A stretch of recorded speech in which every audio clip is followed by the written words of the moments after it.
Hi, magandang araw sa inyo. Ngayon ay magti 3 o'clock ng hapon dito sa amin ngayon. At naisipan kong gumawa ng video tungkol sa ah, basura dito sa amin. Naisipan ko kasing magtapon ng mga nakatambak na basura sa backyard ng bahay namin. Uh, to give you a little bit of details about ng collection ng basura dito, ay hindi po nila kinokollect ang mga bulky items like wood, like metals, mga malalaking basura dito, at kailangan ka ikaw magtapon or either ipakolekt mo sa isang removal clearing company, kasi ang basura dito ay kinokolekt every Tuesday. General waste, tapos yung next Tuesday ay mga recyclable items like plastic and mga glasses. Kinukulik yan ng garbage truck. At yung mga malalaking items ay hindi nila kukunin. So ngayong araw na to, magtatapon kami ng anak ko at pupunta kami sa dump site, sa waste recycling center dito sa amin. Kaya pakikita ko sa inyo ang details, kaya samahan nyo kami. A few moments later. Ito guys, yung mga basurang itatapon namin sa dump site, at napakarami nito at kailangang itapon na, at na sobrang dami na sa likod ng bahay. Kaya tara, samahan nyo kami. Okay, naikarga ko ng lahat yung mga basura sa sasakyan, at on the way na tayo papuntang dump site. Ang siste dito sa UK ay hindi ka basta-basta pwedeng magtapon sa kung saan-saan na lang. Kailangan ito ay segregated at itatapon mo doon sa dump site, or magbayad ka ng maghahakot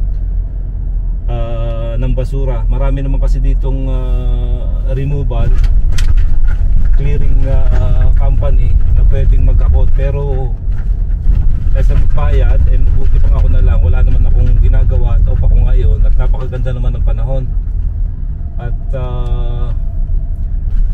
kasi natambak tong mga basurang to nung nakaraang winter, kasi sa sobrang lamig, tinatamad akong mag clear ng basura. At saka itong mga basurang ito doon pa sa dati naming nung mag-repair kami ng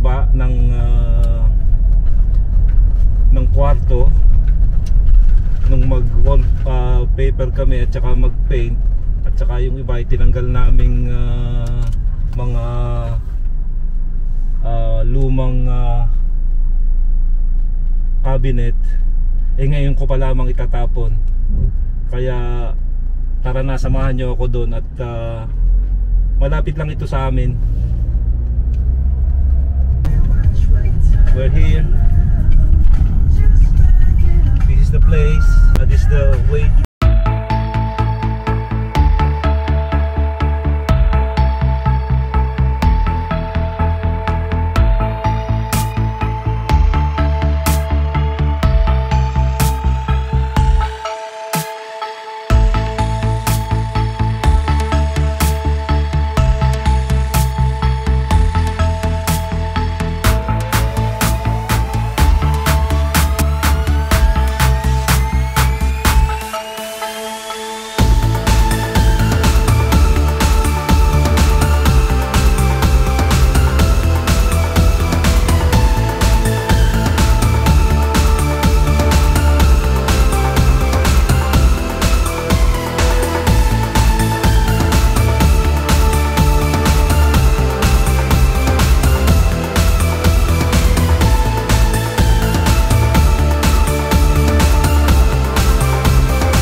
A few moments later.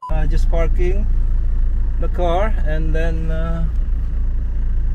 we're gonna unload.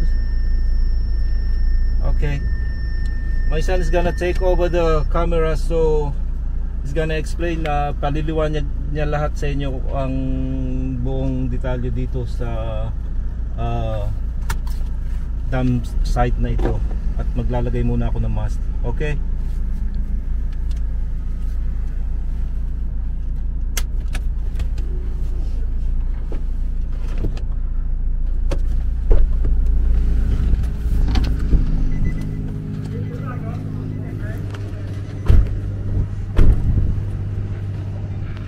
Hello, we are up here and I'm recording right now.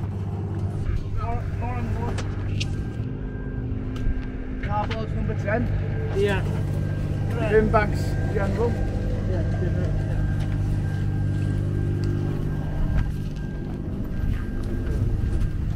So right now we got some trash to throw away, mostly wood, and everything is kind of separated, so specific areas have specific trash to be thrown in.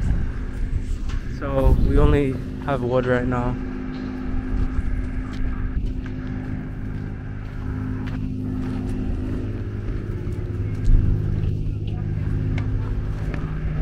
Yellow cardboard, general waste. Everything has specific throwaways, specific sections to ensure that disposal is safe and stuff like that. And yeah.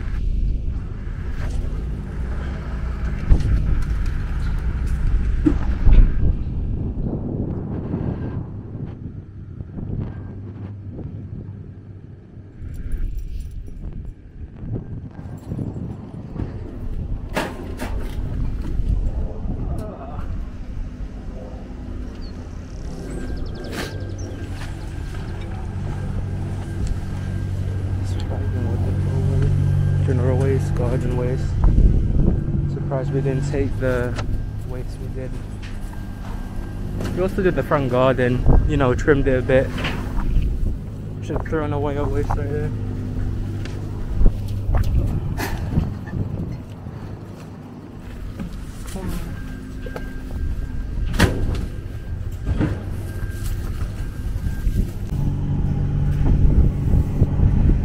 Ayan guys, natapos na rin ang paghahakot at medyo napagod kasi marami din akong hinakot.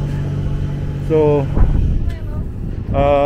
baka mamaya babalik kami rito kasi meron pang isang hakot.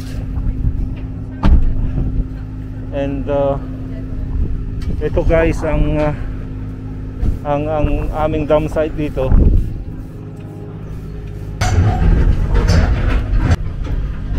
Are we done? Rap? Yeah. Are you tired? Okay guys, babalik na kami sa bahay at I'll see you there later.